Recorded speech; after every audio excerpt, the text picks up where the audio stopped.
the third simple rule for opening the referral floodgates.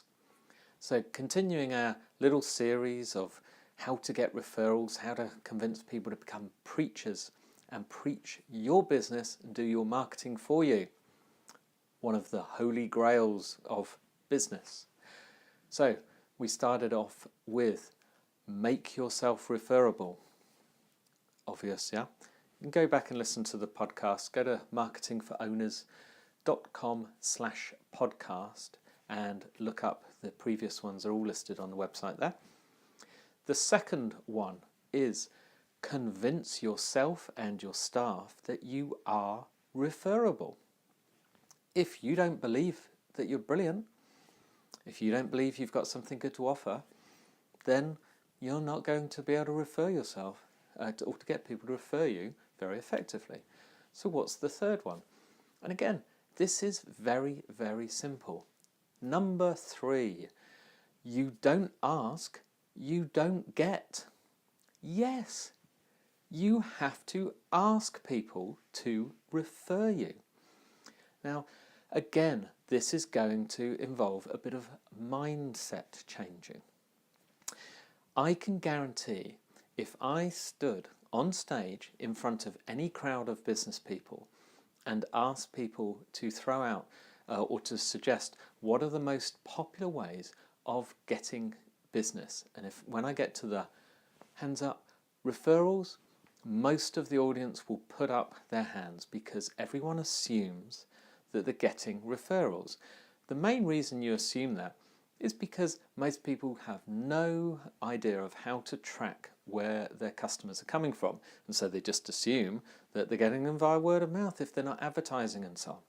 So if we go into detail with that same audience and ask, okay, how are we getting those referrals? If you actually ask people, then it starts to get a bit etc.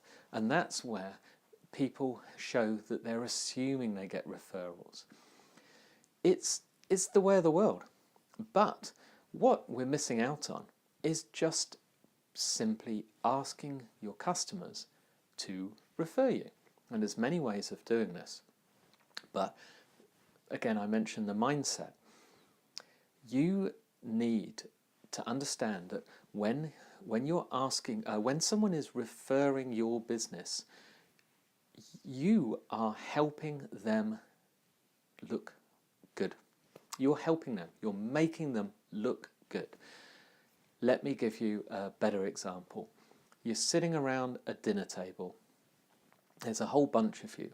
Somebody says, say your business people, networking event, yawn, whatever. Somebody says, do you know where a good place to host a website is?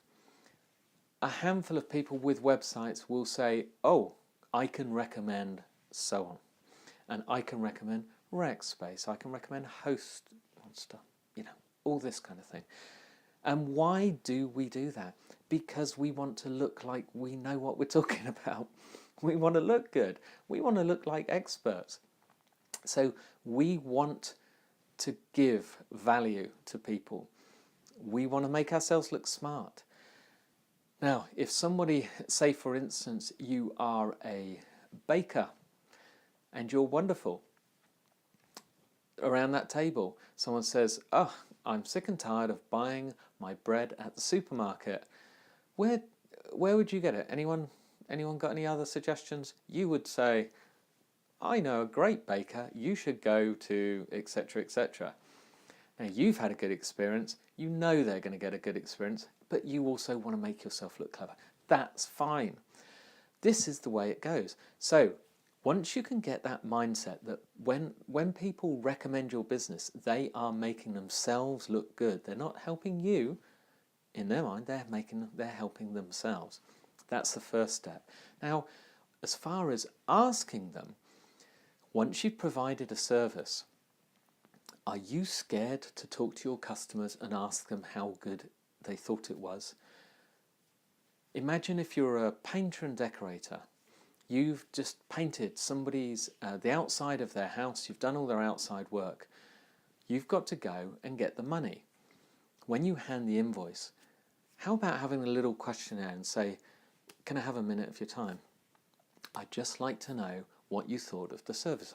Can you please give me honest answers? Don't give me the answers that you think I want to hear. So, in your opinion, did I turn up on time and did I do what I said I'd do?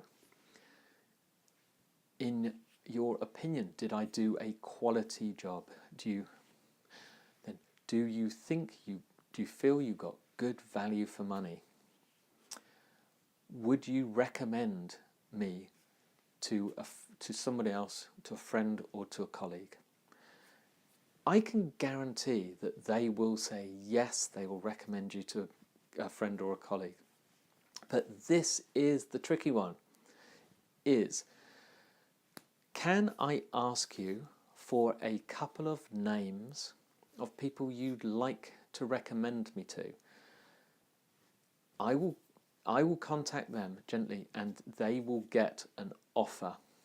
They will get a special offer from me because you've recommended them. Ask for names, ask for phone number, or ask for an address. Just physically ask. You'll be surprised how many will actually give you the answer. Now, if they're not keen, if they say, okay, would it be possible that you hand them this? If I write your name on it as the recommending source, when they come back to me, I will give you a gift. Is that okay? How many of these would you want to give out? Now, I don't want to give you like 10 or 20 and have them just clutter up your cupboards or go in the bin.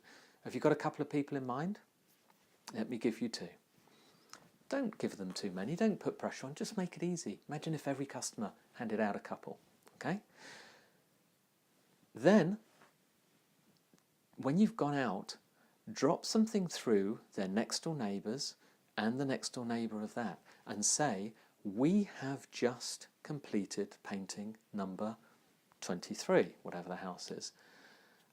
Please ask for a recommendation. They would be delighted to tell you what they think. Because, of course, you've just spoken to them and they said, what a great job.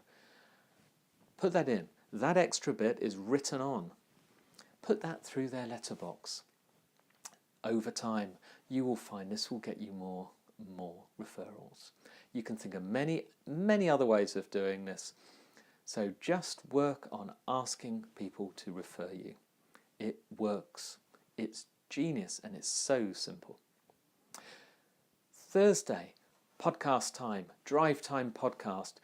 Today, I'm going to let you into a secret. This is one of my absolute favourites. It's called Online Marketing Made Easy. It is from the wonderful Amy Porterfield. It comes out once a week, I think, generally.